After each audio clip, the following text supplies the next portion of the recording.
everyone, and welcome to New Consciousness Review. I'm Miriam Knight, and our guest today is Sondra Sneed, a science and technology industry writer and former atheist with a secret.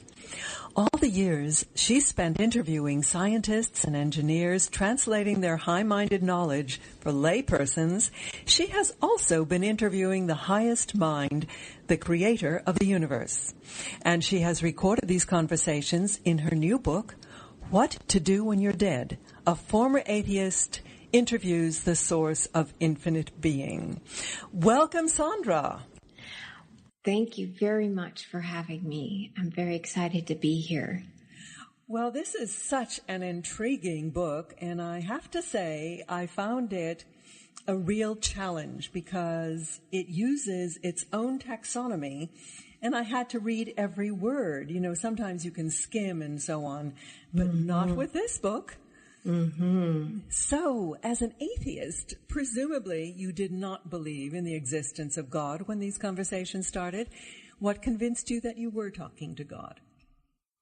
I would say that the construct of God in relevance to God's creations, which would be human beings, is coming from a cellular internal mechanism. It's not like God is some external being that we recognize and then we start talking to. So when the seminal event occurred, what happened was I had lost a job that I loved, and a man that I was in love with was ending the relationship. And I was living up in New York City, where you pretty much your job is your social life. You don't have much more than what you do for a living to entertain your social life. So I found myself completely and utterly alone. And I would descend the staircase of the rental house that I was living in to smoke cigarettes and to write and write and write. And I'd always been a writer. I've filled countless pieces of paper with poems and prose that I never planned to see the light of day. So that's what was going on this time. But I had read the book by Julia Cameron, The Artist's Way, where she talks about writing and to write and write and write without stopping, to turn off your inner editor and to increase that creative flow that is deep within you. And the reason that I was doing that was mainly to quell this overwhelming sadness, depression, panic, intense feeling of worthlessness that had come over me after losing a job and a man that I was in love with. To use a cliche, it sounds like you were going through a dark night of the soul. Indeed. So when I filled up an entire notebook of emotional blather, I opened up a brand new notebook and I put my pen on the top line, and before I knew what was happening, the pen had moved and stopped. And it wasn't until that it stopped that I realized I had written something. And when I looked down at the paper, it said, "Unemployed, ? It is my assertion you are employed by me." And so when I first saw those words, it's one thing to read the words and then to bring into your consciousness what the words say, and then to your consciousness realizes that it is speaking to you. You are the object of the dialogue. That kind of sent me into that rabbit hole. It's kind of like in the movie. Did you ever see the movie The Matrix? I did. And remember the moment when he had taken the blue pill and he was looking into a mirror, and a mirror is just this flat reflective plane, much the way writing is. We write on a piece of paper and we read it, and it is reflecting back to us what we perceive ourselves to be.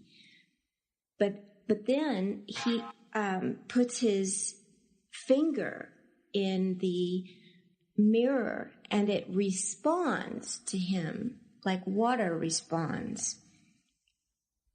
And it moves, and it is no longer this flat two-dimensional plane reflecting him, but that it can actually be a doorway into another dimension. And that's what happened to me when I read that line, unemployed, it is my assertion, you were employed by me. Does that explain it? Well, that explains how you felt that you were accessing another dimension. What made you think that it was, let's say, the supreme being as opposed to either another aspect of your personality or a guide or an angel or something like that? Good question. Really good question.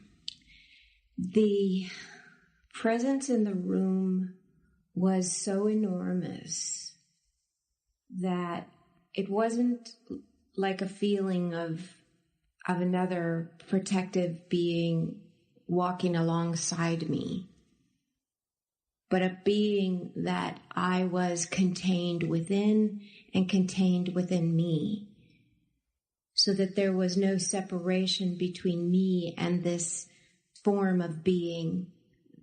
There was something in my deepest knowing that said, this is the maker of all things. Mm-hmm. So it was like an instant conversion. Yeah, and I think it's funny how we think of God as either believing or not believing, but really it's a matter of awakening to the construct that you're contained within. It's like when you're in New York City and you look up into the sky and you see a handful of stars, and then you take a trip to New Mexico where there are no man-made light-polluting machines. And you look up at the sky and you can see the Milky Way. And then you look at pictures of the Hubble telescope that tell you that that Milky Way that you saw was actually a spiral arm of a spiral galaxy. Then your awareness expands to what you're really contained within, so that it's not a belief or disbelief. It's a knowing that comes from your new perspective of what you are and what you are contained within. Now, you said that you had this feeling of both being contained within it and it being contained within you. So what is God in your understanding? So the way that God says it in my book, What to Do When You're Dead, God explains that God is what God makes as God becomes.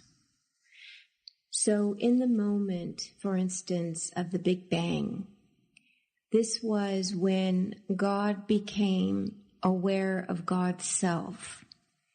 God's external awareness began to move into the eternal awareness, to look within from the great question, what am I? And asking, what am I? Then all that was without, inward to within.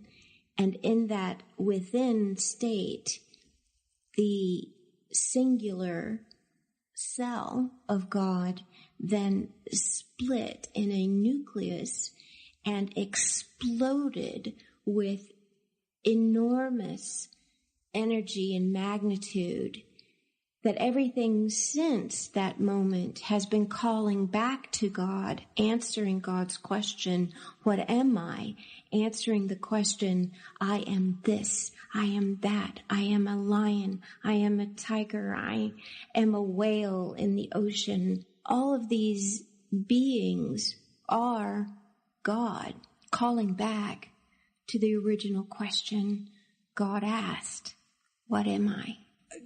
God seems to have had a special role for man, which kind of was part of that dialogue of what am I? Mm-hmm. What was the role of man as you understood it? Man's purpose, and we'll give it a name, man as in Adama, which is the Hebrew word for earth, or red man, clay, earth. Adama was an androgynous being that was made to contain memory and to give an accounting of all of these amazing creations that were erupting from the source of creation. And I asked God, why is it that God needed, something else to tell God what was being created? Couldn't God know already? And what God said is that the mind of God is so vast that once a question is asked, by the time the answer comes back to the asking, the question is forgotten. And I likened it to digging around in my purse looking for something and forgetting what I'm digging for, and just keep digging and digging without hoping that I will remember what I was searching for.